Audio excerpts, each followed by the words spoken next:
Hi friends, మేమైతే ఇల్లంతా పగుళ్ళొచ్చిందని చెప్పి అసలు ఇటు ప్లేసు అటు ప్లేసు వదిలి ఇల్లు కట్టుకున్న కానించి మనశ్శాంతి లేదన్నమాట. ఎప్పుడైనా కానీ సిద్ధాంతి చూపించి వాస్తులు సరిగ్గా పెట్టి కట్టుకోవాలి ఇల్లు. అట్టయితే మేము కట్టుకోలేదు. ఇల్లు కట్టించి 16 ఏళ్ళు 17 ఏళ్ళు అవుతుంది. ఇప్పుడు ఇల్లు అయితే పడేస్తున్నాం అన్నమాట. ఇక మా ఆయన మా ఇళ్ళ పక్కన వాళ్ళు మొత్తం వచ్చారని ఇంట్లో సామాను సదిరేసామని ఇంకొద్దిగా ఉన్నాయి మంచాలు అయ్యి. ఇదైతే మా వంటగది అనమాట.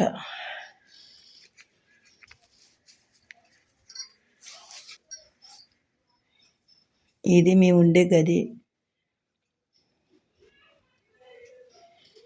దివానా కాటు పైన పెట్టేసాము.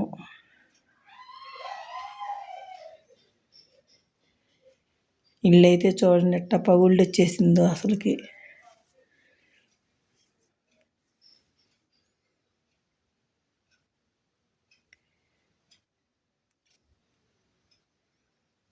ఇంక ఈ టీవీ చేర్చాలి.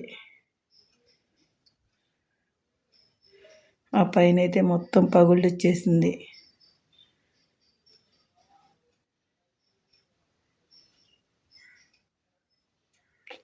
ఎంతైనా బాధే కదా.